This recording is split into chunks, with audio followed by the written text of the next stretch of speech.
का सत्र हम चालू करते हैं। आज विशेष दिन है 25 दिसंबर 2021 और हम श्रीमद् भगवत गीता स्टडी ग्रुप में जुड़े हुए हैं। जिन बाबा के बच्चों को श्रीमद् भगवत गीता के स्टडी करने में रुचि है और जो गीता के भगवान को प्रत्यक्ष करने का उमंग उत्साह रखते हैं, तो वो सब भाई बहने इस ग्रुप में जुड़े हुए हैं। और अभी तक हम छठे अध्याय में पहुंचे हैं, क्योंकि हमने ये डिसाइड किया कि पहले हम भगवत गीता को समझ लेंगे। काफी स्लो हम जा रहे हैं, कोई जल्दबाजी नहीं कर रहे हैं। लेकिन कई भाई बहनों के प्रश्न आ रहे, अगर हम इसी स्पीड से चलते रहे तो काफी टाइम जाएगा। लेकिन क्या करें, भगवत गीता को समझना पड़ता है। एक एक शब्द बहुत इम्पोर्टेंट है। अगर हम कोई एक श्लोक भी मिस कर दे तो हम परमात्मा की प्रत्यक्षता में कुछ इम्पोर्टेंट बातें मिस कर सकते हैं। फिर भी हम जो इम्पोर्टेंट श्लोक है उनको ले रहे हैं, इम्पोर्टेंट संस्कृत के शब्द ले रहे हैं। कहाँ पर क्या गड़बड़ करते हैं लोग शास्त्रवादी और भक्ति मार्ग में, वो हम देख रहे हैं। जैसे पहले अध्याय में कुछ संस्थाओं ने एक श्लोक कम कर दिया अपनी मर्जी से, और वो कहते हैं कि हमारे आचार्य है जिनको परमात्मा ने निमित्त बनाया है, तो उनको ये अधिकार है। ऐसे ही आज भी हम देखने वाले हैं कि कौन सा शब्द कहाँ घुसा देते हैं, जबकि वो श्लोक में है ही नहीं शब्द। लेकिन हमारा लक्ष्य है कि हम साथ में ये सीखते वक्त थोड़ा इंटरेस्टिंग बना के सीखे, ताकि हमको इस लौकिक श्रीमद् भगवत गीता का स्वउन्नति में भी थोड़ा फायदा हो। और सत्य ज्ञान तो हमारे पास है ही है। दूसरी बात, डेली सीक्रेट्स ऑफ मुरली के बहुत अच्छे फीडबैक आ रहे हैं। कई लोगों को ये बहुत अच्छा लग रहा है, ऐसे लग रहा है। और कई आत्माएं कई सारे ग्रुप में इसको भेजते हैं, वहां से भी फीडबैक आते हैं, और लोग इसका डेली जैसे कि उनको टॉनिक मिल रहा है ऐसे अनुभव करते हैं। सचिन भाई को भी ये लक्ष्य है कि नई नई बातें आप लोगों को सुनाते रहे, क्योंकि 25 साल में बाबा ने जो अनुभव कराया है पूरे भारत में, जिसमें साइंटिस्ट से मिले हैं, शास्त्रवादियों से मिले हैं, कॉर्पोरेट से मिले हैं और बाबा के बच्चों से विशेष मिले हैं, तो उनके अनुभव बहुत सुंदर है। समय आने पर हम एक एक छोटे छोटे अनुभव बीच में लिया करेंगे। आज हम छठे अध्याय पे है आत्म संयम योग। तो मैं आप लोगों के लिए स्क्रीन शेयर करता हूं। अगर स्क्रीन आपको दिखाई देता है तो आप मुझे बताएंगे।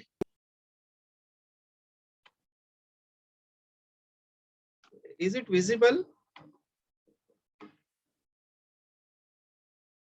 स्क्रीन दिखाई दे रहा है? जी भाई जी। Okay, thank you very much. तो हमने फ्लो पूरा देखा छठे अध्याय का। मैं हर बार जाता हूँ पीछे और अध्याय में फ्लो है। योगाश के लक्षण देखे, आत्मा उद्धार के लिए प्रेरणा। और पिछले बार याद है सचिन भाई ने कुछ फंडामेंटल श्लोक सुनाए थे भगवत गीता के, जिनको अपने पॉकेट में रखना चाहिए, रोज रिवाइज करना चाहिए।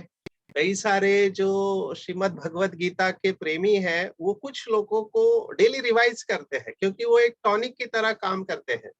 तो उसके 3 एग्जाम्पल पिछली बार सचिन भाई ने दिए थे कि कर्मण्यवाधिकार से, ताकि हर कर्म के ऊपर अटेंशन रहे। स्वधर्म निधनम श्रेय, ये उनके लिए जो हमेशा तुलना करते रहते, कंपैरिजन करते रहते दूसरों के साथ में, और अपने अंदर हीन भावना को उत्पन्न कर लेते हैं, जिसके ऊपर किताबें लिखी हुई है एक एक श्लोक के ऊपर। पूरा फिलॉसफी एक्सप्लेन करने के लिए पूरी किताब इसी के ऊपर लिखी हुई है। इतना पावरफुल ये है, इसके जितने विस्तार में जाए उतना कम है। और इस अध्याय में ऐसे श्लोक काफी आए हैं, जिसमें पहला श्लोक तो हमने देखा, 5वां है ये श्लोक, उद्धरेत आत्मानम आत्मानम अवसादेत आत्मेव आत्मना बंधु आत्मेव रिपुरात्मना। इसको बार बार सचिन भाई ले रहे हैं ताकि ये हमारे सबकॉन्शियस माइंड में जाए। फिर ध्यान योग का विषय हमने आरंभ किया और मन के निग्रह के ऊपर अभी हम पहुंचने वाले। Let's see how we proceed. और फिर लास्ट में योग भ्रष्ट जो होते हैं बाबा के बच्चे की, चलते चलते बाबा का हाथ छोड़ देते हैं, उनकी क्या गति होती है, ये प्रश्न अर्जुन ने पूछा है। तो ये इम्पोर्टेंट शब्द है, इसमें से कुछ शब्द आपके जहन में, सबकॉन्शियस माइंड में अब तक जा चुके होने चाहिए। सर्व संकल्प सन्यासी योगारूढ़ तदोच्यते बंधुरात्मैव रिपुरात्मनः जितात्मनः प्रशांतस्य समलोष्टाश्म कांचनम। ये सम शब्द के ऊपर भी सचिन भाई ने बहुत बार अंडरलाइन कराया। सम बुद्धिर विशिष्यते सर्वत्र समदर्शना। आप में से कितने लोगों ने इसका अभ्यास किया है, नहीं जानते हैं? किसी ने किया अभ्यास समदर्शना का? सर्व समम पश्यति, किसी ने समदर्शना का अभ्यास किया हुआ है? आप अपना फीडबैक लिख सकते हैं स्क्रीन के ऊपर, क्योंकि ये फंडामेंटल है। समदर्शना बहुत ऊंची अवस्था है। अगर आप सभी आत्माओं को नहीं किया है, अच्छा, वेरी गुड। ये फंडामेंटल है योगी के लिए। आत्मा देखना अलग है और सम देखना अलग है, ठीक है ना? कुछ लोगों ने लिखा है कि आत्मा देखते हैं, आत्मा देखने से सम अवस्था तक पहुंचना है। नहीं तो होता क्या है, अभी ये क्यों इंपॉर्टेंट है, सचिन भाई बताते हैं इसका एप्लीकेशन। कि सचिन भाई ने पहले भी शेयर किया, नासिक में व्याख्यान माला करके है एक बहुत फेमस और 100 साल से चली आ रही है। तो ड्रामा प्लान अनुसार बाबा के बच्चों को जो भी आया कि सचिन भाई को बुलाया, ये व्याख्यान माला जिसमें महात्मा गांधी, सावरकर वगैरह लोग आके गए थे। कभी सोचा भी नहीं था इतनी बड़ी व्याख्यान माला में हमको बुलाया जाएगा। तो वो गोदावरी नदी जहाँ पर विधि सब होते हैं मरने के बाद, वो पवित्र गोदावरी नदी के तट पर होती है और खुले में मंच रखा जाता है। तो उस प्रोग्राम के लिए गए थे, बहुत उमंग उत्साह था। तो जाते समय रास्ते में जिस कार से जा रहे थे, तो बाजू में भाई अपना कार चला रहा था, बहुत नशे में थे वो आत्मा भी। तो सामने एक भाई टू व्हीलर पे से जा रहा था, मैं टू व्हीलर बहुत जा रहे थे। तो भाई ने कहा, सचिन भाई वो जो भाई जा रहा है ना वो अपना भाई है। तो सचिन भाई को बहुत हंसने को आया, फिर भी कुछ बोले नहीं। नहीं वो नहीं, वो बाजू वाले स्कूटर पे जा रहा है ना, वो अपना भाई है। तो सचिन भाई ने उसको कहा कि उसके बाजू के स्कूटर पर जा रहा है, वो अपना नहीं है क्या? बोलते नहीं नहीं, वो पीके है, वो पीके नहीं है। तो ये जो भाव है ना, इसलिए इसको प्रैक्टिकल में लाना बहुत टफ होता है, क्योंकि हम हमेशा ये शब्द इस्तेमाल करते रहते। बहुत बीके भाई बहनों में मैंने ये देखा है, ये शब्द इस्तेमाल करता है कि ये ज्ञानी है और ये अज्ञानी है। अभी ये अधिकार बाबा को है, हमको नहीं है ये अधिकार। प्लीज, सभी आत्मा अपना अनादि एक्यूरेट रोल प्ले कर रहे हैं और सभी हमारे भाई है आत्मिक रूप में। केवल आत्मा नहीं देखना है कि अपना है, ये भाव आना चाहिए और समान दृष्टि होनी चाहिए। नहीं तो टिपिकली क्या होता है कि जो वीआईपी होते हैं उनको रिगार्ड रिस्पेक्ट दिया जाता है, जो पैसे वाले होते हैं उनको रिगार्ड रिस्पेक्ट दिया जाता है, और जो हल्के होते हैं, हल्का शब्द अच्छा नहीं है, मुझे बिल्कुल अच्छा नहीं लगता, लेकिन वो जो झाड़ू मारने वाले होते हैं, टॉयलेट साफ करने वाले होते हैं या कचरा उठाने वाले होते हैं, उनको उस दृष्टिकोण से नहीं देखा जाता कि ये बाबा का बच्चा है और आत्मिक भाई है। इसके लिए उदाहरण भी सचिन भाई ने पिछली बार दिया था कि आप कंपनी में जाते हैं तो गेट से लेके ऊपर तक जो आपको सैल्यूट मारता है और जो आपका बॉस है, उन सबके प्रति आपकी दृष्टि समा है। क्योंकि भक्ति मार्ग में इन सभी ने, अलग अलग लोगों ने परमात्मा का अनुभव किया है। इनके ऊपर शास्त्र बने हुए हैं। महाराष्ट्र में तो ऐसे संतों की परंपरा है, आप अगर स्टोरी सुनेंगे तो नाई जो है, बालों में का बाल काटने वाला, उसको भी परमात्मा का अनुभव हुआ, क्योंकि लोगों के दिमाग में का कचरा निकालते निकालते उसने अपने दिमाग में का कचरा निकालना चालू किया। जो चमार है, चप्पल जूते सिलाता है, उसको भी परमात्मा का अनुभव हुआ। ऐसे महाराष्ट्र में संतों का वर्णन है, उसमें स्त्री पात्र भी है, पुरुष पात्र भी है, और अलग अलग जाति और वर्ण के हिसाब से भी उन्होंने परमात्मा को अनुभव किया है। और बहुत सुंदर रचनाएं हैं। यहाँ पर मराठी के मेजॉरिटी है तो सुना सकते हैं। तो संत चोखा, अभी ये आत्मा है, वैसे लौकिक वर्णों की दृष्टि से लोअर कास्ट के कहते हैं, लेकिन उसने इतनी अच्छी रचना की है तो वो खेती को देखते हुए कहता है कि उस डोंगा परी रस नोहे डोंगा और चोखा डोंगा परी भाव नोहे डोंगा। माना इसका भाव ये है कि वो गन्ना होता है, गन्ने की डंडी वो टेढ़ी होती है, लेकिन उसके अंदर का रस होता है वो बहुत अच्छा होता है। ऐसे वो खुद को कहता है कि चोखा, माना खुद से बात कर रहा है कि डोंगा है, माना श्रेष्ठ कुल का नहीं है, लेकिन उसके अंदर भाव है वो बहुत श्रेष्ठ है। ऐसे इन्होंने रचना की है और परमात्मा से प्यार का अनुभव किया है। संतों की कैटेगरी में ये आते हैं, तो कभी भी किसी को उस दृष्टिकोण से नहीं देखना चाहिए। आप सबको पता होगा सचिन भाई भी टॉयलेट साफ करते हैं, पब्लिक टॉयलेट यहाँ पर गार्डन में, क्योंकि दूसरा कोई रास्ता नहीं है, करना पड़ता है, उधर बाजू में ही रहते हैं, तकलीफ होती है तो खुद ही साफ करते हैं। तो कोई भी कर्म छोटा नहीं होता है, कर्म करते समय आपका भाव क्या है वो बहुत इंपॉर्टेंट है। तो बाबा ने इसके ऊपर बहुत बार कहा हुआ है कि कोई भी कर्म आप कर रहे, झाड़ू मार रहे, खाना बना रहे, कपड़े धो रहे, लेकिन अवस्था एकदम उच्च रहनी चाहिए। इसलिए समदर्शन ये बहुत इंपॉर्टेंट है। अगर आप सबको बाबा का बच्चा और अपना परिवार समझते हैं तो आपकी अवस्था बहुत अच्छी रहनी चाहिए। ठीक है, आगे जाते हैं, जो इम्पोर्टेंट है उसके ऊपर हम आएंगे। तो समय के ऊपर हम रुके हुए थे, हम अभी आगे जाते हैं, आगे फॉरवर्ड कर रहे हैं स्लाइड को। ओके, ये किसी को याद है हम कौन से श्लोक पर रुके हुए थे पिछली बार? किसी ने सुन के आए हैं सेशन?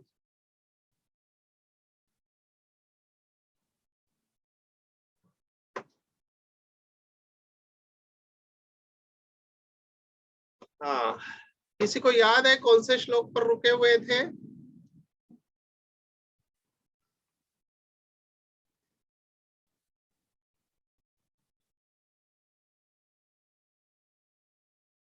तो बाबा ने कहा कि योग किसका लगता है, सॉरी भगवत गीता में लौकिक में कहा कि योग किसका लगता है, तो जिसका आहार विहार युक्ति युक्त है। बाबा की मुरली है योग युक्त युक्ति युक्त। तो जो बहुत खाता है या बिल्कुल नहीं खाता है, जो बहुत सोता है या बिल्कुल नहीं सोता है, इनका योग लगना मुश्किल है। इसलिए सम सम शब्दों को ध्यान में रखना। और यहाँ पे उदाहरण दिया है कि उनका चित्त कैसे रहता है, तो यथा दीपो निवातस्थो नेंगते सोपमा स्मृता योगी न यत चित्तस्य युंजतो योगमात्मना। माना उदाहरण देखो दिया है, ये दिए का उदाहरण काफी समय से दिया जा रहा है और अपने क्लासेस में भी कुछ भाई बहने जिन्होंने शास्त्र पढ़ा है उदाहरण देते हैं कि जैसे वायु रहित स्थान में स्थित दीपक चलायमान नहीं होता है, वैसी उपमा परमात्मा के ध्यान में लगे हुए योगी के जीते हुए चित्त की कही गई है। माना उसका चित्त स्थिर होता है, स्थिर, हिलता नहीं है। अभी इसको हिलाने वाला कौन है? तो पुराने संस्कार, संस्कारों की हवा लगती है, तो वो हवा है संस्कारों की, अपने या दूसरों के संस्कार की, वो चित्त को हिलाते हैं और चित्त अचल अड़ोल एकाग्र नहीं रहता है। तो योगी का चित्त स्थिर रहता है। योग में कोई बैठा है तो बैठे हुए ही दिखाई देता है कि वो स्थिर है। आप ब्रह्मा बाबा का फोटो देखो, योग में कैसे बैठे हैं। आप सबने हिस्ट्री सुनी होगी और हिस्ट्री हॉल में गए होंगे, तो दो संदली पे एक पर बाबा एक पर मम्मा बैठ कर योग कराते थे। तो दोनों का पोजीशन देखना चाहिए आपको, कैसे स्थिर होकर बैठते हैं। योग का पोजीशन हमेशा स्थिर, गर्दन और कमर एक लाइन में, ये हमने मेरे ख्याल से देखा है। हम आगे जाते हैं। ओके, ये भी हमने देखा है, निरुद्ध अवस्था, उपराम शब्द जो आज की मुरली में आया हुआ है, तो चित्त को निरुद्ध करके उपराम हो जाते हैं, ये हमने देखा है।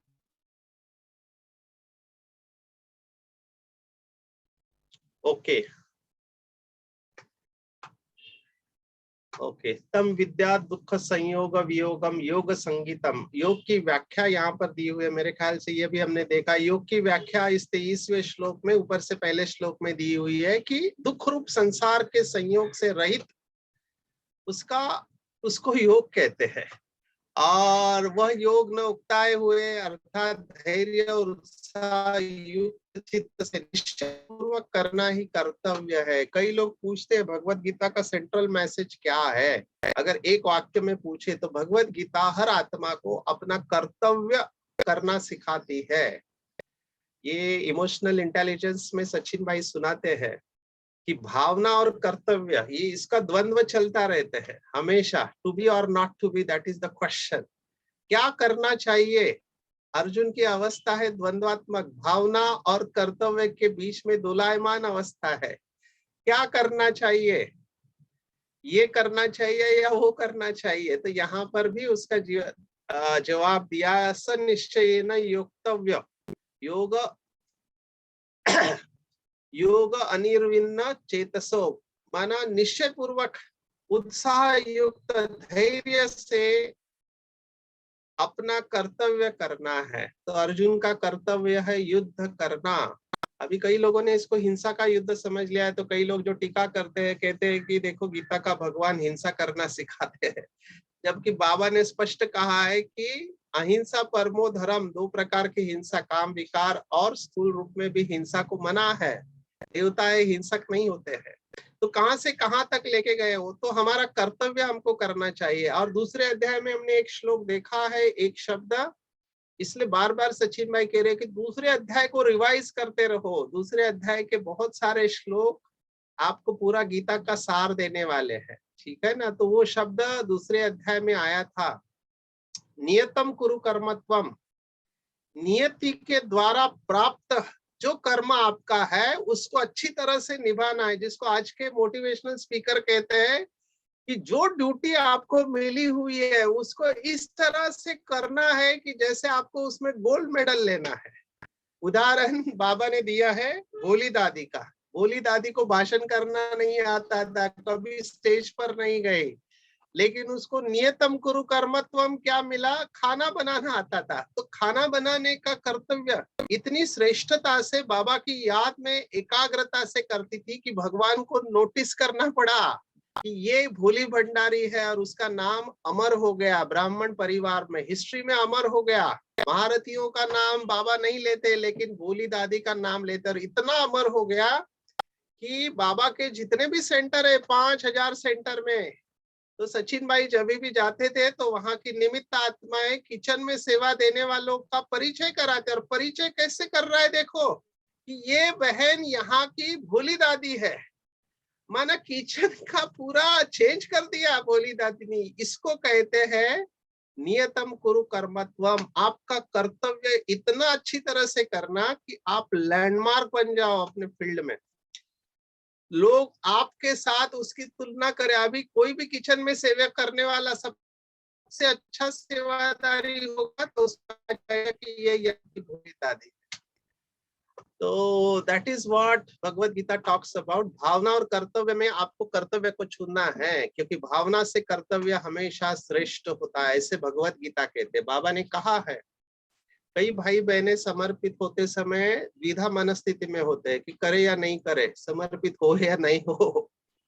तो बाबा ने कहा अगर समर्पित होने से अनेक आत्माओं का कल्याण होता है तो वो आपका कर्तव्य है। फिर उधर भावना में मत जाओ कि परिवार का क्या होगा। अभी इसको गलत मत लेना, जिनको जिम्मेवारी है परिवार की, बच्चे है ना, घर को संभालना है, उनको इस तरह से इमोशनल होकर समर्पित नहीं बनना चाहिए। जिनका कर्तव्य पूर्ण हो चुका है, जो बंधन मुक्त है, वही इस दिशा में जा सकते। बाबा ने वैसे तो सॉल्यूशन दिया हुआ है कि मन और बुद्धि से समर्पित आत्मा ही समर्पित आत्मा है।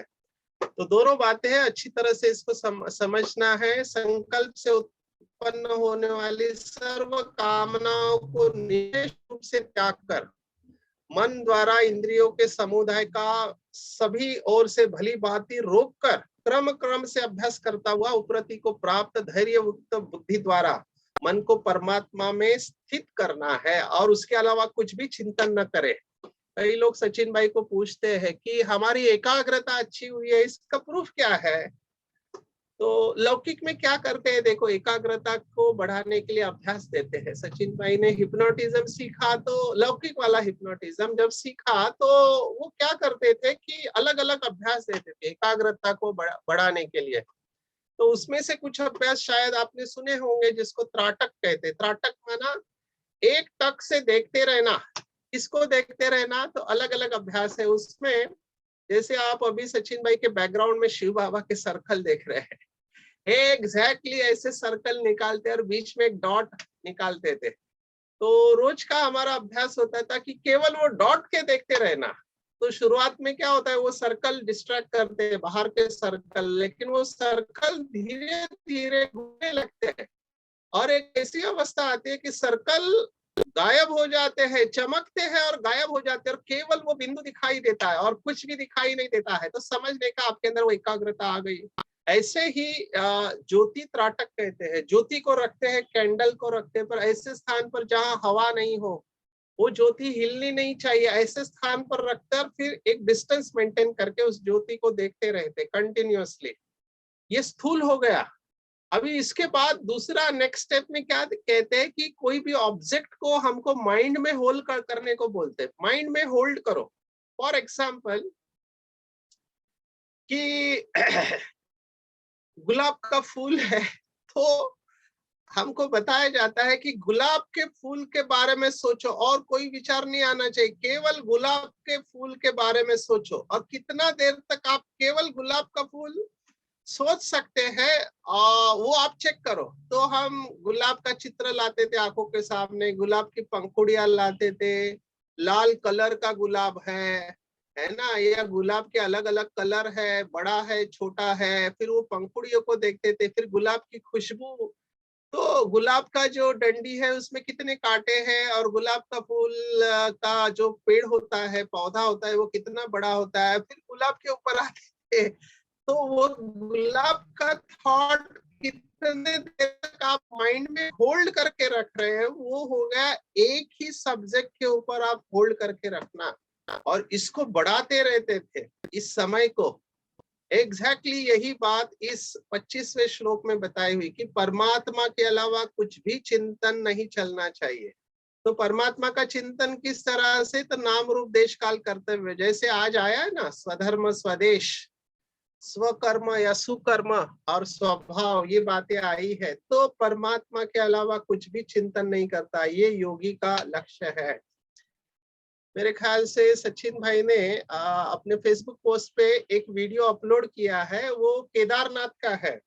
आप में से किसने किसने देखा पता नहीं। उसमें क्या दिखा है, केदारनाथ बहुत ऊंचाई पे है उत्तराखंड में, तो वहां पर बर्फ गिर रही है, बर्फ ऊपर से आ रही है और दो योगी ऐसे बैठे हुए हैं और बिल्कुल हिल नहीं रहे, अचल अडोल है। और उन्होंने ऊपर का कुछ नीचे का लॉइन क्लॉथ है और बैठे हुए मंदिर के सामने बिल्कुल स्थिर हो चुके हैं। और कोई किसी ने उनका शूटिंग किया है कि इतना ध्यान करते हैं ये ठंडी में, बर्फ में, इनको ठंडी वगैरह कुछ नहीं लगती है। तो ये देखने जैसी अवस्था है। तो ऐसे हठी योगियों ने अपने मन को रोक के रखा हुआ है। अभी वो क्या अनुभव करते हैं वो खुद जाने, लेकिन भगवत गीता यहाँ पर जो कह रही है कि ऐसे एकाग्रता हमको प्राप्त करनी है। हम इसको आगे लेके जाएंगे। अभी यह स्थिर न रहने वाला चंचल मन जिस जिस शब्दादि विषय के निमित्त से संसार में विचरता है, उस विषय से रोककर यानी हटाकर इसे बार बार परमात्मा में निरुद्ध करे। और जिसका मन भली भांति शांत है, पाप से रहित है, और जिसका रजोगुण शांत हो गया, ये शब्द बहुत इंपॉर्टेंट है। उपेति शांत रजसम, ऐसे कहा, ब्रह्मभूत कल्मशम, माना जिसका रजोगुण शांत हो गया है। इसको हमारे भाई बहने, बीके भाई बहने कहते हैं जिसने इच्छाओं को कम कर दिया। कि रजोगुण माना इच्छा है, जितनी ज्यादा इच्छा है, अपेक्षा है, उतना मन अशांत। और जिसने अपने मन को जीत लिया है, रजोगुण को जीत लिया है, उसकी इच्छाएं कम होने के कारण मन जल्दी शांत हो जाता है। इसी को कहा पाप से रहित। बाबा ने पाप की डेफिनेशन दी हुई है। कई लोग काम विकार को पाप समझते, इसलिए समझते ब्रह्मचर्य माना पवित्र हो गए, वैसा नहीं है। बाबा की डेफिनेशन है काम विकार माना काम जीत, माना कामनाओं को जिसने जीत लिया है, जिसको बाबा कहते हैं इच्छा मात्रम अविद्या। इच्छा क्या होती है हमको नहीं पता, क्योंकि हमको सर्वोच्च प्राप्ति हो चुकी है। जिसका रजोगुण शांत हो गया है, ऐसे योगी को ही आनंद का अनुभव होता है, बाकी नहीं हो सकता। इसको अंडरलाइन करो, जिसका मन शांत हो गया, पाप से रहित। पाप से रहित माना क्या? आजकल वो मार्केटिंग वाले सिखाते हैं कि ये दिल मांगे मोर, ये दिल मांगे मोर। वो सोचते हैं जितना ज्यादा इच्छा करोगे उतना अच्छा है, तो ज्यादा चीजें आपके पास आएंगी। जबकि भगवत गीता टोटली इसके अगेंस्ट में कहती है। कई लोग समझते हैं कि ज्यादा चीजें होंगी तो हम सुखी हो जाएंगे। चेक करो, चीजें ज्यादा होने से सुखी होते हैं या दुखी होते हैं? इसलिए योगी होते हैं, हमने पिछली बार भी देखा, परिव्राजक कहते हैं। परिव्राजक माना जो घूमते रहते हैं, एक स्थान पर नहीं रहते। बाबा ने भी, ब्रह्मा बाबा ने दादियों को बहुत घुमाया है सेवा के लिए, क्योंकि एक स्थान पर रहने से अटैचमेंट हो जाते हैं। कई सारे बीके भाई बहने सचिन भाई को कहते हैं कि सचिन भाई हमारे सेंटर पर आओ, हमारे घर पर आओ। अच्छा, तो सचिन भाई पूछते अच्छा आपका सेंटर है, मुझे लगा बाबा का सेंटर है, बाबा का घर है। तो जिस स्थान पर रहते उस स्थान से अटैचमेंट हो जाते, कहते कि हमारी टीचर है। हमने कहा अच्छा आपकी टीचर है, ये तो बाबा की बच्ची है, ऐसे मुझे लगा आपकी भी टीचर है। अच्छा, तो कहने का भाव है कि हमको बहुत संभाल के चलना चाहिए कि जहां पर हमारापन मेरापन आया, फिर वो कुर्सी में भी मेरापन होता है। कई भाई बहनों को देखा है, रोज क्लास में बैठने वाली उनकी कुर्सी फिक्स होती है, दूसरा कोई वहां गलती से नया स्टूडेंट आके बैठा तो इनकी अवस्था खराब हो जाती है। तो ये भी नहीं होना चाहिए, किसी स्थान के साथ अटैचमेंट नहीं होना चाहिए। कहने का भाव है कि कोई भी चीज हमको डिस्टर्ब नहीं करे। वो पाप रहित योगी इस प्रकार निरंतर आत्मा को परमात्मा में लगाता हुआ सुख पूर्वक परमात्मा की प्राप्ति रूप अनंत आनंद का अनुभव करता है। युंजनेव सदात्मानम योगी विगत कल्मषा। तो ये भी हमने देखा मेरे ख्याल से, तो मैं इसमें ज्यादा नहीं जा रहा हूँ। जो पीछे आए हुए हैं उनके लिए मैं ये थोड़ा बार बार रिवाइज कर रहा हूँ, जो मुझे बहुत इंपॉर्टेंट लगता है। ये भी हमने देखा था कि कैसे, ये मेरे ख्याल से ये श्लोक हमने कवर किए हैं, क्योंकि मैं आज इंपॉर्टेंट श्लोक लेना चाहता हूँ। मैं थोड़ा अर्थ पढ़ लेता हूँ। अभी यहाँ पर देखा है, ये सर्वव्यापी की बात इस श्लोक में आई हुई है, पर समदर्शना शब्द आया है। सर्वत्र समदर्शना माना सभी भूतों में मुझे स्थित देखता है, वो यथार्थ देखता है। ठीक है ना?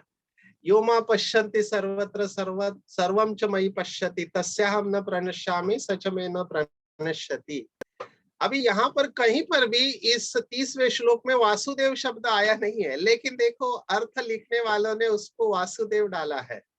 जो पुरुष संपूर्ण भूतों में सबके आत्म रूप मुझ वासुदेव को ही व्यापक देखता है, और संपूर्ण भूतों को मुझ वासुदेव के अंतर्गत देखता है, उसके लिए मैं अदृश्य नहीं होता और मेरे लिए अदृश्य नहीं होता है। अभी इसका भाव समझना चाहिए कि सबको, सब में मुझको देखता है, मुझ में सबको देखता है।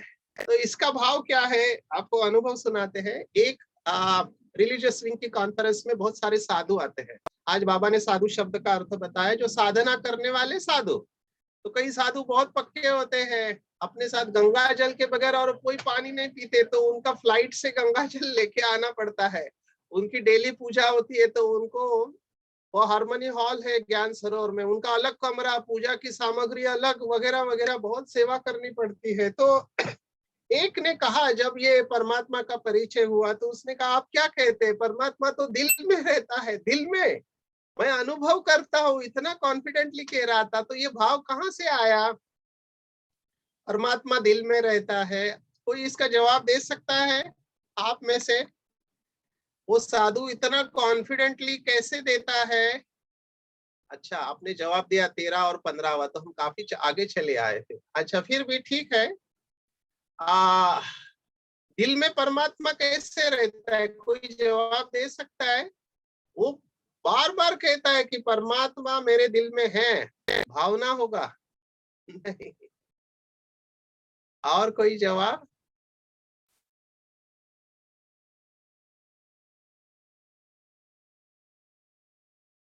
परमात्मा दिल में कैसे रहता है? सर्वव्यापी की बात नहीं है।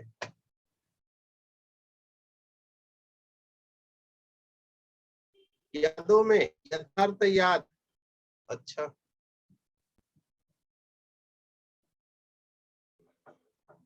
और उसने अपने अनुभव के आधार पर सबको अपनी तरफ खींच लिया कि यस, परमात्मा दिल में ही रहता है। अभी दिल क्या है? बाबा ने मुरली चलाई है, डर से परमात्मा दिल में रहता है। अच्छा, ताकि कोई गलत कर्म ना हो।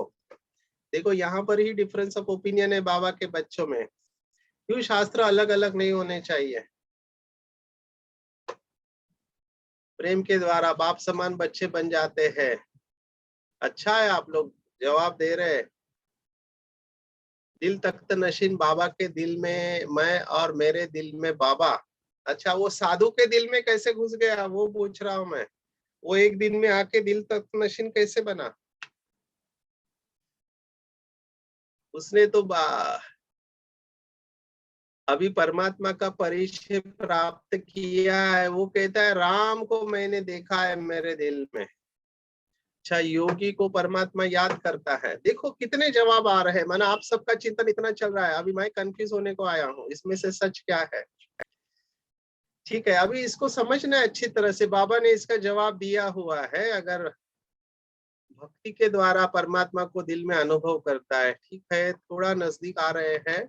जैसे बाबा ने कहा, कृष्ण 2 दिन पहले मीरा, संत मीराबाई को कृष्ण दिखाई देता था, है ना, साथ में दिखाई देता था। ठीक है ना? अभी वो था थोड़ी साथ में, लेकिन उसको दिखाई देता था। श्री रामकृष्ण परमहंस, बाबा ने उनको भी कहा उच्च कोटि के योगी कहा हुआ है। परमहंस माना बहुत उच्च प्रति के योगी है। तो वो माँ को माना शक्ति को अपने साथ में अनुभव करते थे, उसके साथ बात करती थी शक्ति। अगर आप मूवी भी देखो, स्वामी विवेकानंद की जो मूवी बनाई हुई है, चलो मन जाए घर फिर अपने, तो उसमें भी देखा है कि वो देवी मंदिर से बाहर आके बाजू में बैठ के उसके साथ बात कर रही है। जब स्वामी विवेकानंद के लाइफ में परिस्थिति आई, पिताजी का शरीर छूटा, आर्थिक परिस्थिति, तो उसको पैसे की जरूरत थी, तो वो आते हैं गुरु के पास, कहते कि मुझे धन चाहिए। बोलता अच्छा धन चाहिए, जाओ देवी से मांगो धन। तो वो जब देवी के सामने जाते हैं, तो देवी बाहर आके बैठी है और दोनों हंस रहे हैं। ऐसे सीन दिखाया। और वो स्वामी विवेकानंद देवी के सामने हाथ ऐसे जोड़ के बोलते हैं कि हे देवी, वो धन मांगने चाहते हैं, लेकिन उनके मुख से 3 ही शब्द निकलता है, मुझे ज्ञान दो, मुझे भक्ति दो, मुझे वैराग्य दो। ये ज्ञान भक्ति वैराग्य ये शब्द। तो उसमें भी दिखाया कि वो देवी रामकृष्ण परमहंस के साथ हंसती थी, क्योंकि उनको पता है कि इसका रोल अलग है। ये कितना भी पैसे के पीछे जाए, पैसा आ ही नहीं सकता, क्योंकि इसको विश्व का कल्याण करना है। ऐसे ही जो अनन्य भक्त होते हैं, वो अपने बुद्धि से परमात्मा को अनुभव करते हैं। पर वो आया कहाँ से? एक है दिव्य बुद्धि के आधार पर वो देखते हैं, है ना, साक्षात्कार होता है। जो बाबा ने कहा साक्षात्कार की चाबी मेरे पास है, जब बहुत नवधा भक्ति कहते हैं, नवधा भक्ति माना गला काटने को आते हैं, तब बाबा उनको साक्षात्कार कराता है। जिसका भी हो, वो भी है नहीं है, फिर भी उसका साक्षात्कार हो जाता है। जैसे कि बाबा ने कहा अभी यह हनुमान है या गणेश है, अभी ये देवताएं हैं, लेकिन ये है नहीं प्रैक्टिकल में, लेकिन उनकी भावना होती है, तो उसको इमर्ज कर देते हैं। इसके ऊपर हम बहुत गहराई से गए हुए साक्षात्कार की विधि, इसलिए मैं इसको रिपीट नहीं कर रहा हूँ। लेकिन एक है वो, और दूसरा प्रैक्टिकल में, ये अभी बाबा का बच्चा बना है, इसने ज्ञान लिया है, बाबा का 7 डेज कोर्स सुना है, पवित्र है, तो आएगा सतयुग में, त्रेता में, जब भी आएगा अपनी प्यूरिटी के आधार पर। तो वहां पे देखा हुआ है, उसने देखा हुआ है, श्री कृष्ण को देखा है। तो वो चित्र खींच लेगा, इसको याद आएगा कि मैंने देखा था, क्योंकि प्यूरिटी है ना, तो इमर्ज होता है। जैसे अभी 2 दिन पहले साकार मुरली में बाबा ने कहा था कि जैसे आप नजदीक आते जाएंगे तो सत्युग के झाड़ दिखाई देंगे, माना सत्युग की सीनरिया हमको दिखाई देगी। फॉर एग्जाम्पल, जैसे आप अभी हम मुंबई में रहते हैं, तो मुंबई से आबू जाते हैं, तो आबू स्टेशन के पास आते आते हमको पता चलता है, अरे अभी आएगा, अभी ये दीवार दिखाई दे रही है, अभी स्टेशन आएगा, अभी ये रास्ते से हम निकले हैं, अभी हमारा शांतिवन आएगा। हम पहचानते हैं लैंडमार्क्स को कि इसके बाद ये आने वाला है करके। ऐसे ही सतयुग के जितने नजदीक जाएंगे उतना सतयुग के सीन सिनेरिया हमको दिखाई देने लगेगी। तो ये कुछ आत्माओं में बहुत पहले होता है, जैसे ब्रह्मा बाबा है ना, उम्र थी 90, तो 93 के उम्र में संपूर्ण अवस्था को प्राप्त किए। तो बीच में दादियां सुनाते कि दोनों पैर उठा के छोटे हाथ ऐसे करके, जैसे छोटा बच्चा होता है, मिचनु कृष्ण कहते हैं, और कहता था कि देखो मैं छोटा नन्हा सा कृष्ण बन गया हूँ। तो बाबा वो फील करते थे। तो ऐसे ही भक्ति मार्ग में अपने योग के आधार पर इस रूप को अपने दिल में माना, कहाँ पर, बुद्धि को दिल कहते हैं, और ये आत्मा के अंदर का अनुभव है, लेकिन ये ऑर्गन्स भी कनेक्टेड है आत्मा के साथ में, तो उनको लगता है कि दिल में है। तो ये इसका यहाँ पर ये भाव है कि सर्व में परमात्मा को देखना, माना सबके अंदर परमात्मा के दिव्य गुण आत्मा के अंदर है ना। तो ये भाव यहाँ पर लेना चाहिए। पर वासुदेव शब्द नहीं है कहने का, वासुदेव शब्द बहुत सुंदर है। वास माना रहने वाला, देव माना प्रकाश स्वरूप। तो प्रकाश स्वरूप आत्मा वासुदेव का ये अर्थ होता है। अगर स्थूल अर्थ आप लेने को जाओ तो वासुदेव का पुत्र बताया है, वासुदेव देवकी का पुत्र है, जिसकी फिर पालना यशोदा और नंदलाला के घर पर होती है। आज के साकार मुरली में ये बताना था, लेकिन आज सुबह से बहुत सारे कॉल आ रहे हैं, पेशेंट्स है, इसलिए ये स्पष्टीकरण आज की साकार मुरली का नहीं दिया गया कि जन्म एक स्थान पर, पालना दूसरे स्थान पर होते। कभी हम आगे इसको देखेंगे। जो पुरुष एक ही भाव में स्थित होकर संपूर्ण भूतों में आत्म रूप से स्थित मुझ परमात्मा को भजता है, वह सब प्रकार से बरतता हुआ भी मुझ में ही निरंतर बरतता है। और जो योगी अपनी भांति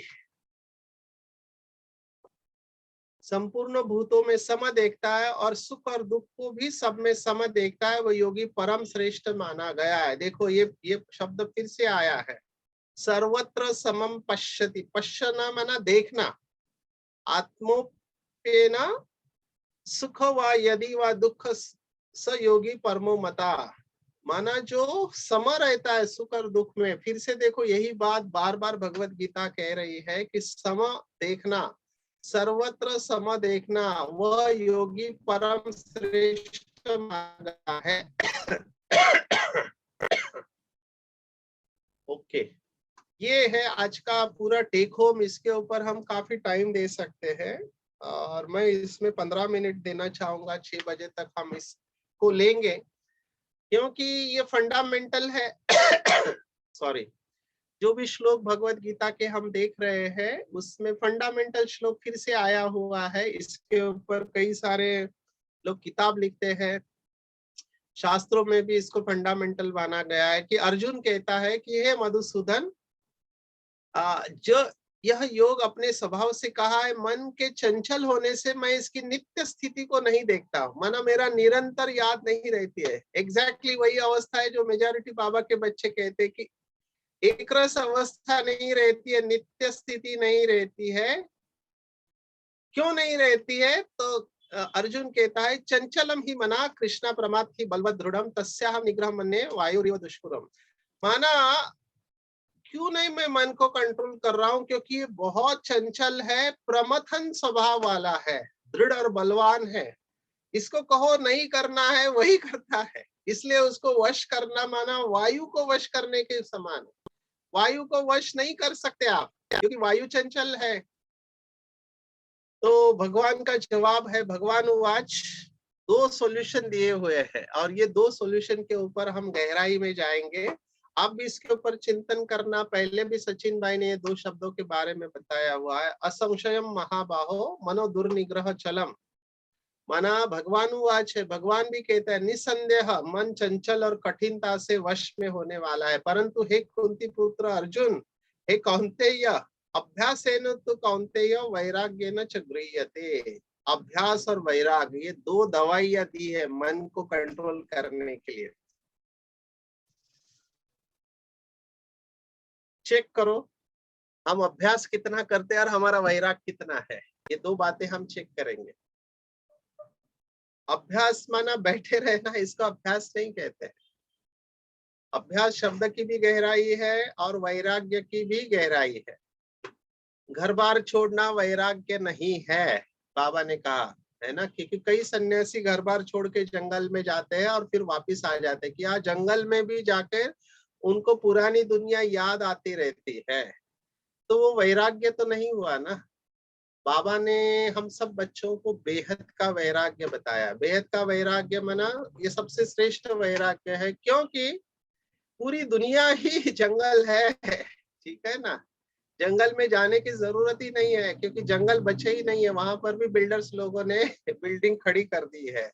अभी मुंबई में हम रहते हैं, जंगल है आरे का, वहां पर भी बिल्डिंग खड़ी कर दी है, तो जंगल बचा ही नहीं है। तो बाबा ने कहा घर गृहस्थ में रहते हुए वैराग्य होना चाहिए, ऊंची अवस्था है, ठीक है ना। वैराग्य माना पुरानी दुनिया की व्यक्ति और वस्तु कोई भी हमको खींचना नहीं चाहिए, ना नाम मान शान कोई भी खींचना नहीं चाहिए। सम अवस्था में रहना चाहिए, सम स्टेबल। तराजू की वो डंडी होती है, स्थिर रहनी चाहिए। तराजू मेडिटेशन कई लोगों को समझ में नहीं आता है, तो सचिन भाई अभ्यास देते हैं कि दो आंखों के बीच में तराजू, ये तराजू के दो पलड़े हैं और यहाँ पर डंडी रहती है बीच में, तो डंडी को सीधी रखना चाहिए। कभी भी चंचलता आती है तो इसी अध्याय में हमने देखा कि ये संप्रेक्षाक्ष नासिकाग्र, माना नासिका के अग्रभाग के ऊपर बुद्धि एकाग्र करो तो आप स्थिर होने लगेंगे। ये युक्ति है। हमने सतो रजो तमो तीनों गुणों को देखा था कि आंखें आधी बंद और आंखें खुली रहती है, ये सतो गुण है। तो दूसरा तरीका है कि ये तराजू की डंडी यहाँ पर रख के उसको देखते रहे कि मैं स्थिर हो गई। कई लोग ज्योति को महसूस नहीं कर पाते दो आंखों के बीच में, तो यहाँ पर बताया है कि वैराग्य, वैराग्य की जितनी गहराई में जाए उतना कम है। वैराग्य माना इजी वैराग्य अंदर से आता है, जैसे ब्रह्मा बाबा को वैराग्य आया। आप मोटिवेशन का सत्र देखते हैं तो परमानेंट मोटिवेशन होता है जो अंदर से आता है। एक्सटर्नल मोटिवेशन, आप ज्यादा काम करेंगे तो आपको सैलरी मिलेगी। जैसे यहाँ पर बाबा के बच्चे मोटिवेटेड कब होते हैं, लोग जब महिमा करते हैं, अरे ये तो बहुत अच्छा भाषण करता है, ये अच्छा सेवादारी है वगैरह वगैरह, तो खुश हो जाते हैं। तो ये एक्सटर्नल मोटिवेशन है, ये डिपेंडेंट है किसी की महिमा पर। इसलिए बाबा ने इसके ऊपर मुरली चलाई 69 में। बाबा ने कहा अगर महिमा स्वीकार की तो महान नहीं बन पाएंगे, महिमा स्वीकार की, देखो भगवान आज है, महिमा स्वीकार की तो अपमान भी स्वीकार करना पड़ेगा। अंग्रेजी के शब्द बहुत अच्छे हैं। अंग्रेजी में कहते हैं if you live by the compliments, if you live by the compliments you will die by the criticism. अगर आप महिमा से जीते हो तो टीका करने से आप मर जाओगे, टीका सहन नहीं होगी। फिर लगता है ये जो मेरे बारे में अच्छे कहते हैं वही मेरे दोस्त है, और जो टीका करते हैं वो दोस्त नहीं है। तो समदृष्टि से आप नीचे आ गए।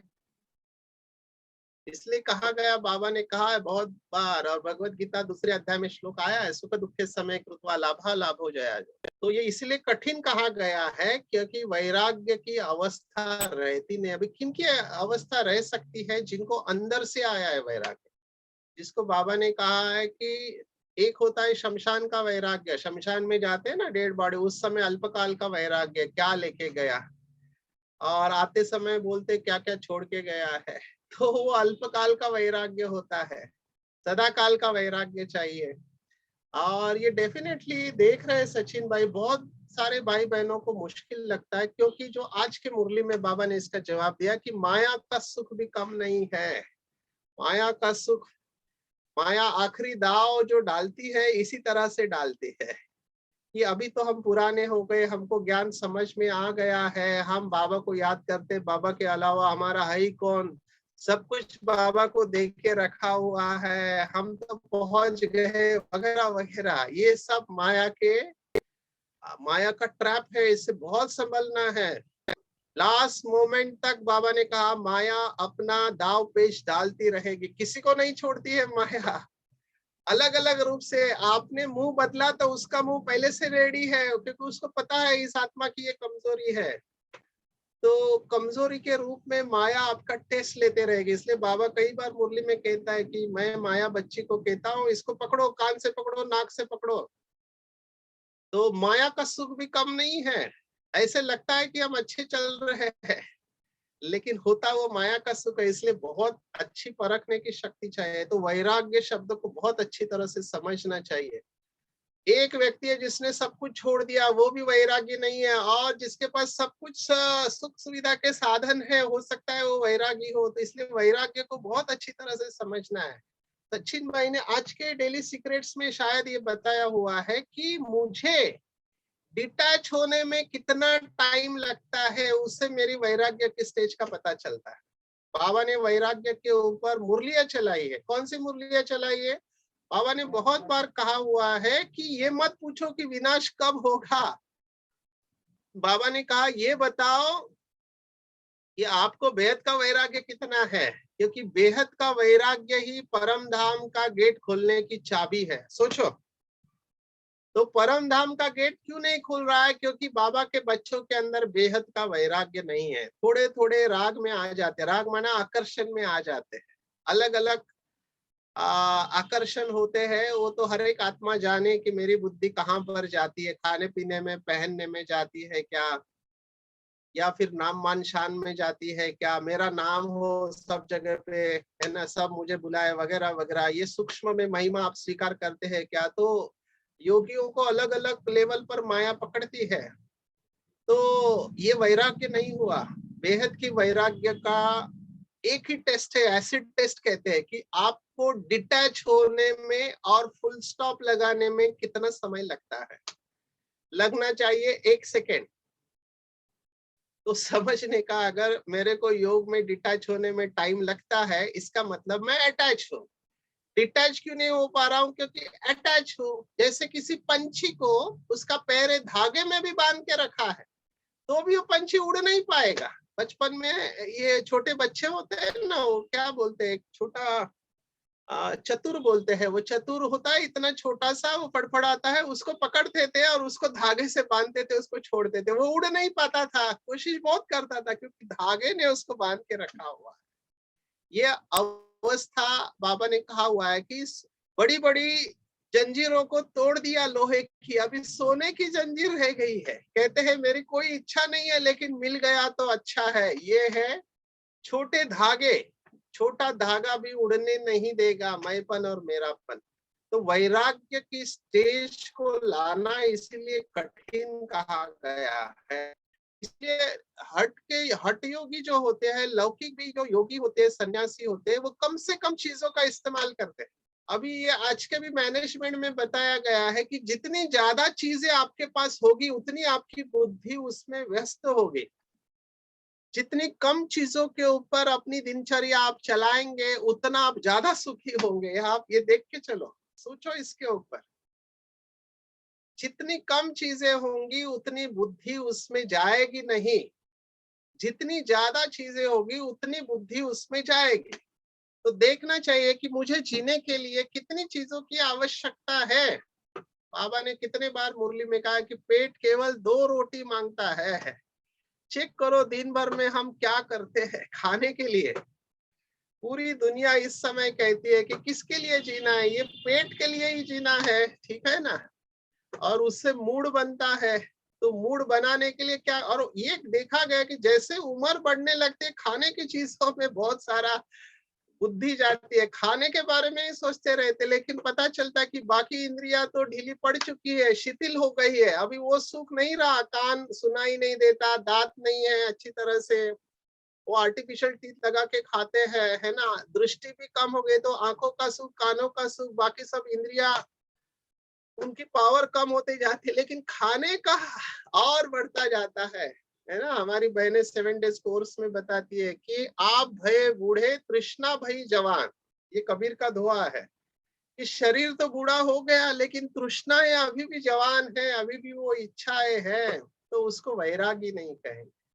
वैराग्य माना डिटैचमेंट। तो चेक करो मेरी वैराग्य की अवस्था कितनी है। और दूसरा बताया अभ्यास।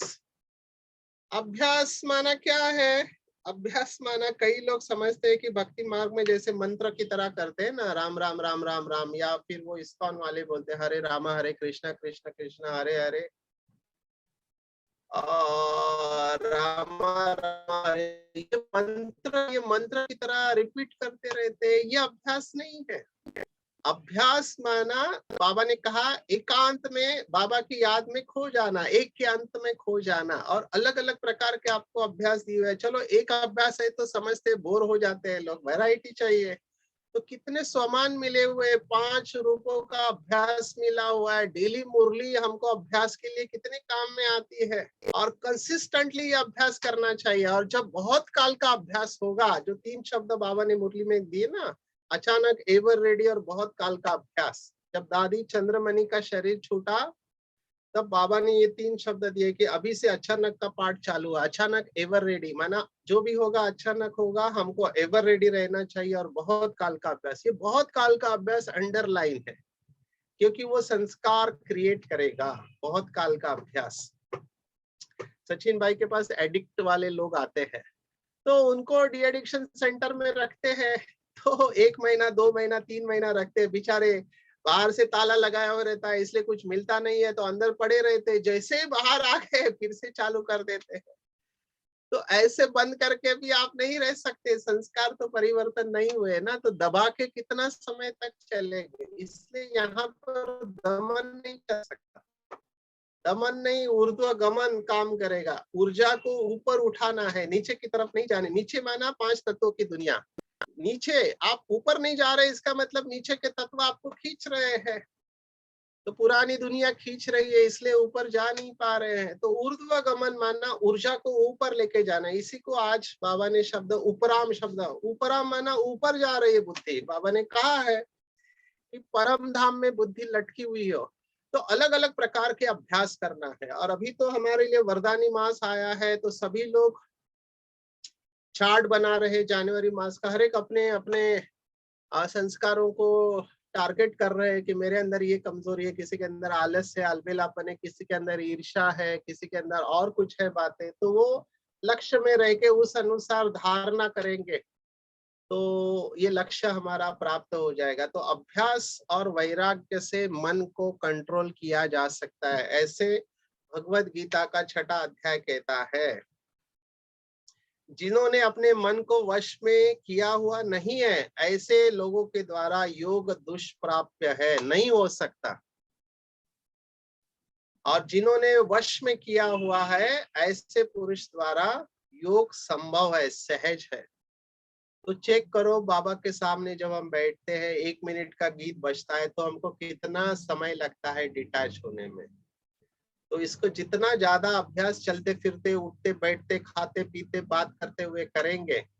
एक भाई का अनुभव सुनाते हैं कि मधुबन में दादी के साथ सेवा कर रहा था तो अचानक ट्रैफिक कंट्रोल बजा तो स्थिर हो गए। तो ये भाई दादी की तरफ देख रहा है, बोला दृष्टि मिलेगी। और बात करते करते दादी ऐसे साइलेंस में चली गई और यहाँ पर स्टार चमकने लगा। दादी ने सेकंड लिया और ये भाई कोशिश कर रहा है लेकिन डिटैच नहीं हो पा रहा है। तो कहते हैं इन्होंने कितना अभ्यास किया होगा कि जैसे गीत बजा वो डिटैच हो गई आत्मा और स्टार भी दिखाई देने लगा। ये है बहुत काल का अभ्यास। बाबा जो कहते हैं ना, सेकंड में, जो ब्रह्मा बाबा का अंतिम समय का अनुभव था कि पिंजरा खुला और पंछी उड़ा। तो देखिए अपना पिंजरा खुला हुआ है या पिंजरा अच्छा लग रहा है। कई बार पिंजरा अच्छा लगने लगता है और ऐसे लगता है इसी पिंजरे में बंद रहे।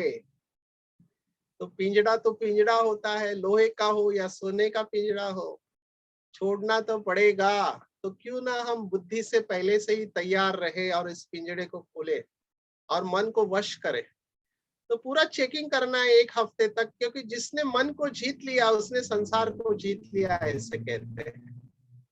मन को अभी हम आगे भी देखेंगे, मन को रोकना इजी होता है, लेकिन मन के अंदर जो संकल्प है उनको जीतना थोड़े आगे की बात है। जब तक धारणा नहीं होगी तब तक ये बहुत मुश्किल है। तो चेक करें कि परमात्मा के ये दो सॉल्यूशन को हम कैसे यूज करें। तो चेकिंग करें कि मेरा वैराग्य की स्टेज क्या है और मैं कितना अभ्यास करता हूँ। ये दोनों है तभी आप विजय प्राप्त कर सकते। एक से नहीं होगा, वैराग्य है अभ्यास नहीं तो भी नहीं होगा, और अभ्यास करते लेकिन वैराग्य नहीं है तो भी नहीं होगा। दोनों चाहिए, अभ्यास और वैराग्य। अभ्यासेन तु कौन्तेय वैराग्येन च गुह्यते। तो यहाँ पर 36वें श्लोक में हम रुकते हैं, 6 बजे हुए हैं। तो ये पूरा जो अध्याय है ध्यान योग के ऊपर है कि योगी के लक्षण क्या है और मन को कैसे अपना मित्र बनाना है और मन को कैसे स्थिर करना है। परमात्मा में स्थित होने से कैसे आनंद का अनुभव होता है, और चंचल मन को स्थिर करने की युक्ति बाबा ने बताई हुई है, परमात्मा ने। तो आज का सत्र यहाँ पर रुकते हैं। आपके कोई प्रश्न है तो आप पूछ सकते हैं। Thank you very much. Yes please unmute करें।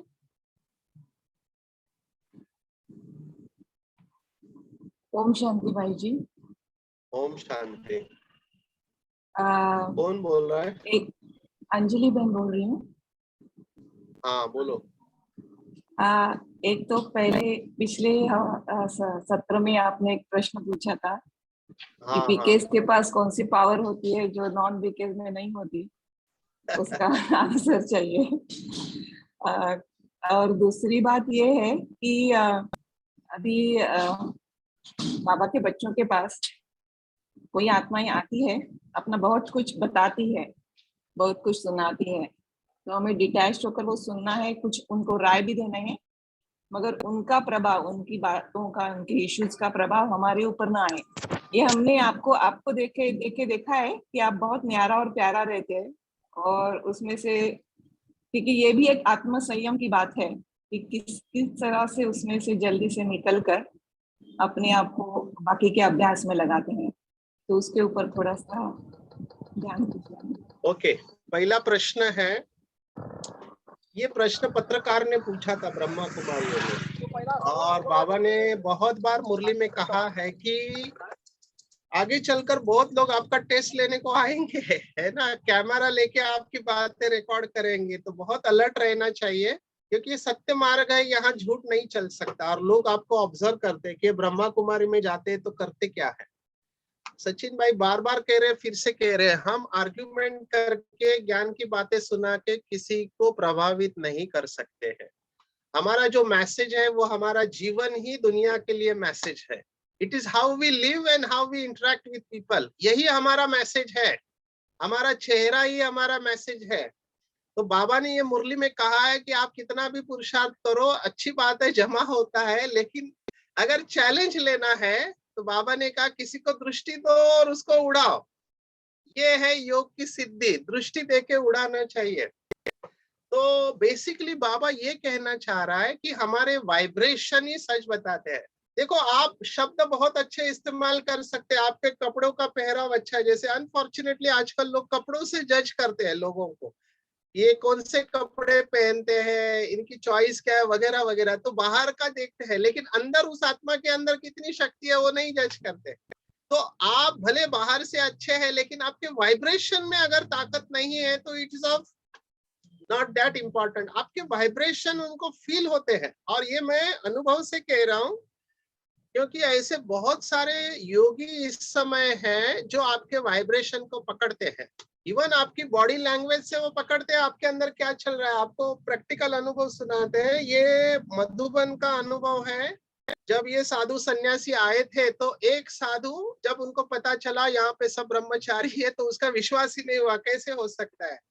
वो रात को 2 बजे आया, अभी सिक्योरिटी ने रोका, आप नहीं जा सकते। बोला नहीं, मैं देखना चाहता हूँ कि यहाँ के लोग ब्रह्मचारी। बोला सब सोए हुए हैं। बोलते सोए हुए ही मैं देखना चाहता हूँ, तो मुझे पता चलेगा कि ये लोग सचमुच में ब्रह्मचर्य का पालन करते हैं या महिमा करते हैं।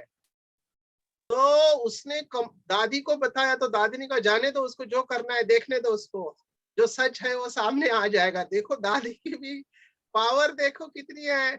तो वो सन्यासी गया, उसको कुछ कमरे दिखाए, उसने चेक किया और दूसरे दिन उसने हॉल में अपना अनुभव सुनाया कि ये जो कहते हैं बिल्कुल ठीक है, यहाँ पे सभी ब्रह्मचारी है, पवित्रता का पालन करते हैं।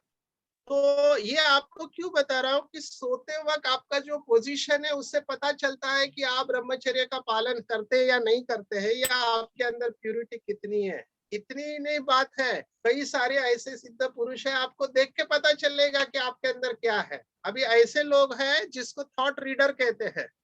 आप भले शब्द अच्छे बोल रहे हैं लेकिन वो आपके थॉट को कैच कर सकते हैं कि आपके माइंड में क्या चल रहा है। तो ये सचिन भाई क्यों कह रहे हैं कि यहाँ पर भी हमने देखा है कि कई हीलर्स आते हैं, अभी ये प्राणिक हीलिंग वाले या और जितने भी हीलर्स हैं वो आते ही वाइब्रेशंस को सेंस करते हैं कि ये वाइब्रेशन ही अलग है यहाँ के। तो बेसिकली हमारे वाइब्रेशंस बहुत इंपॉर्टेंट है। आपके वाइब्रेशन से पता चलेगा कि आपके पास परमात्मा की शक्ति है या नहीं, और हाईएस्ट है कि हमारी दृष्टि जिसके ऊपर पड़े वो अशरीरी हो जाए। ये सचिन भाई ने दादियों से अनुभव किया। हम सबको उस लेवल तक पहुंचना है, इसलिए बार बार कह रहे हैं कि हमारा जीवन ही संदेश है दुनिया के लिए। किसी को ज्ञान सुनाने की जरूरत नहीं है, हमारा चेहरा बताता है और हमारा जीवन बताता है। दूसरी बात, यस ये टफ होता है, जैसे कि सचिन भाई को कई लोग नाराज होते हैं क्योंकि सचिन भाई जल्दी डिटैच हो जाते हैं, क्योंकि सचिन भाई ने over a period of year से समझ लिया कि ज्यादा किसी के साथ आप रहेंगे ना तो लोग गलत अर्थ भी निकालते हैं एंड देन इन्वॉल्वमेंट होने के चांसेस होते हैं। तो हीलर्स को ये बात हमेशा ध्यान में रखनी चाहिए कि आपको ज्यादा किसी में इन्वॉल्व नहीं होना चाहिए। अभी कई सारी आत्माएं होती है अंदर से खाली होती है, उनको जैसे ही सपोर्ट मिला आपको पकड़ के बैठ जाते हैं। तो आपको योगियों को खास करके ये बात बहुत अटेंशन में रखनी चाहिए, किसी को कितना कंधा देने का, नहीं तो आप बीमार पड़ जाएंगे। बहुत सारे हीलर्स बीमार रहते क्योंकि वो निगेटिव एनर्जी को सक कर लेते हैं। उनको ये पता नहीं चलता है कि सामने वाले की निगेटिव एनर्जी मैंने खींच ली, उनको लगता है वो सेवा कर रहे हैं। आप सेवा नहीं कर रहे हैं, किसी की निगेटिव एनर्जी को आपने खींच लिया तो आपके सिस्टम में डिस्टरबेंस आएगा। तो इसको कहा जाता है ऐसे समय पर हम अर्थिंग करते हैं। तो इसके बहुत सारे तरीके अर्थिंग करने के, सॉल्ट वाटर और निगेटिविटी को खींच लेता है। लेकिन सचिन भाई न्यारे प्यारे रहने के वजह से बहुत लोग डिस्टर्ब भी होते हैं, ये किसी से मिलते नहीं है, किसी से बात नहीं करते हैं, ज्यादा किसी में इन्वॉल्व नहीं होते हैं। सचिन भाई को तो एक सर्टिफिकेट दिया था किसी वरिष्ठ भाई ने, तुम बाबा का हाथ जल्दी छोड़ देने वाले हो। मैंने कहा क्या हुआ? नहीं तुम तो सिर ऊपर उठा के चलते रहते हो, किसी की तरफ देखते भी नहीं है। मैंने कहा इससे आपने ये अर्थ निकाल दिया, लेकिन ये करना पड़ता है, नहीं तो आप हैंडल नहीं कर पाएंगे। सचिन भाई को एवरेज 5 से 10 कॉल आते हैं, एवरेज। इस समय डिप्रेशन में है लोग, सुसाइडल टेंडेंसीज में है, बाहर से बिल्कुल ऐसे लेगा अच्छे लेकिन अंदर प्रॉब्लम है। तो ये सब स्टोरी सुन के अगर ये आप अंदर रखेंगे तो आपके ऊपर इफेक्ट आएगा। तो सचिन भाई ने ये बड़ी दादी से सीखा है कि बड़ी दादी के ऊपर कोई भी असर नहीं आता था, सुना, सॉल्यूशन दिया, detach.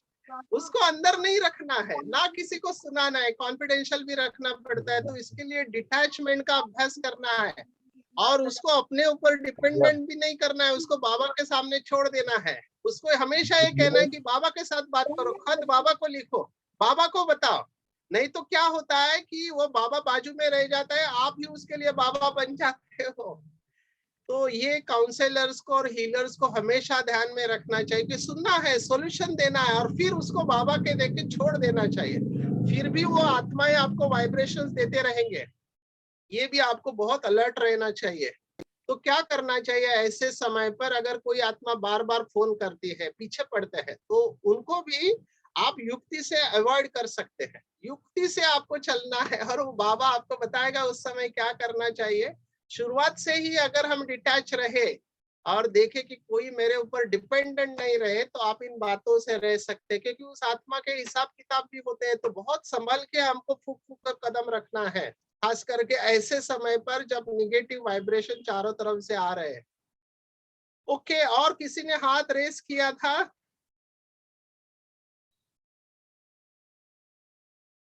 Someone else wanted to ask the question? हो गया? अच्छा, क्रिसमस की पार्टी? वो लॉग आउट हो गए भाई जी शायद, जिन्होंने हैंड रेस किया। अच्छा अच्छा, वेरी गुड, उसको जवाब मिल गया लगता है। अच्छा, तो सभी भाई बहनों को फिर से धन्यवाद, थैंक यू वेरी मच, और मेरी क्रिसमस। हेलो अच्छा, सर, ओम हाँ बोला, शांति। वंदना रानी। गोया वरुण बोलता है। मैं रीता बात कर रही हूँ पुणे से, डॉक्टर हाँ रीता। बोलो रीता बहन। हाँ सर, मैं ये पूछना चाहती थी सर कि वैराग्य का क्या टेस्ट है? लाइक बहुत हमें लगता है कि हमें इससे कोई इंटरेस्ट नहीं है, लोगों से इंटरेस्ट नहीं है, शरीर में भी इंटरेस्ट नहीं है, अपना काम से काम रखते हैं, हर रिस्पॉन्सिबिलिटी अपनी अच्छी से कर रहे हैं, बिना अटैच हुए, बिना एक्सपेक्ट किए किसी से कि कोई बड़ाई करे या ना करे, ना कोई कुछ बोलता है तो डिस्टर्ब भी नहीं होते हैं, खाने पीने से भी कोई बहुत ज्यादा मिल गया तो ठीक है, नहीं मिला, फिर भी इसका टेस्ट क्या है? टेस्ट यही, अभी आपने सुना नहीं, टेस्ट माना आपको शरीर से डिटैच होने में कितना टाइम लगता है, टाइम लगता दूसरा है, ओके। फुल स्टॉप कितना जल्दी आप जी लगा लगा, लेते हैं, फुल स्टॉप, ओके। हाँ फुल स्टॉप आपका कितना जल्दी लगता है, और डिटैच होने में आपको कितना टाइम लगता है। ठीक है, सही है, करेक्ट है, इसका चेक करना होगा। यस। थैंक यू अच्छा, सर। और कोई कुछ पूछना चाहता है? वंदना बहन पूछना चाहती थी कुछ? ब्रिजेश भाई ने काफी 2-3 बार अनम्यूट किया। ब्रिजेश भाई आप कुछ पूछना चाहते हैं? नहीं, सब अब समझ में आ रहा है सब। अच्छा, ओके, बस चल रहा है। नानी को बुला लो। ओके। अच्छा, एक रिक्वेस्ट आया है कि हम डीप मेडिटेशन करें, ये बहुत अच्छा रिक्वेस्ट है। प्रवीण भाई, अच्छा, ये प्रवीण भाई ने ही सजेशन दिया था कि डेली मुरली सीक्रेट्स में आप एंड में एक मेडिटेशन करें करके, ये बहुत अच्छा है, क्योंकि अंतिम लक्ष्य वही है हमारा, लगन में मगन हो जाना, तो हम सभी अलर्ट हो जाएंगे। बहुत काल का अभ्यास अपने आप को शरीर से हल्का कर देंगे। जैसे वस्त्र हमने धारण किए हैं, तो वस्त्रों को हम छोड़ रहे हैं। मुझे अशरीरी होना नहीं है, मैं हूं ही अशरीरी, शरीर से बिल्कुल अलग हूं। मैंने महसूस किया है कि मेरी तीनों शक्तियां, मन, बुद्धि और संस्कार, इसकी मैं मालिक हूं, और सर्वशक्तिवान हमेशा मेरे साथ है। तो मेरा मन, बुद्धि और संस्कार मेरे संपूर्ण नियंत्रण में है। ये मन और बुद्धि को मैं जहां चाहूं, जितना समय चाहूं एकाग्र कर सकती हूँ। इस समय मेरा मन और बुद्धि शिव बाबा के ऊपर एकाग्र है।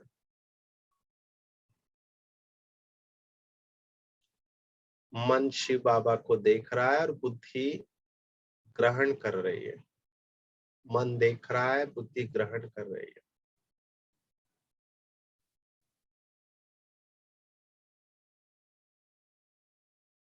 मुझ आत्मा ने यह अनुभव कर दिया है कि ये पुरानी दुनिया, पुराना संसार दुख कारक है।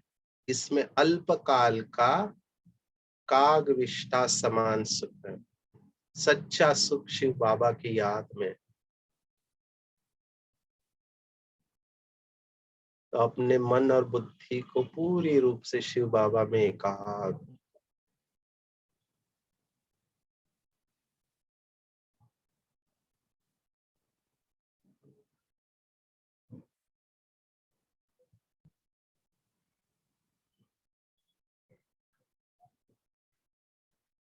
शिव बाबा की संपूर्ण शक्तियां मेरे अंदर समाते जा रही है।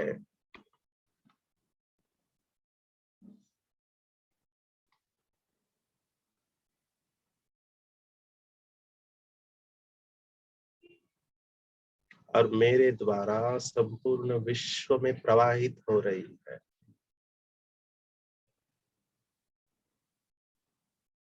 मैं लाइट हाउस और माइट हाउस हूँ।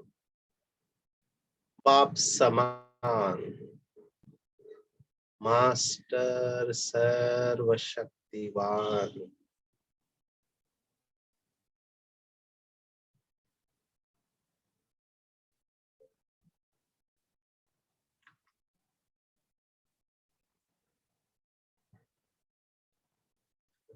ओम शांति शांति शांति।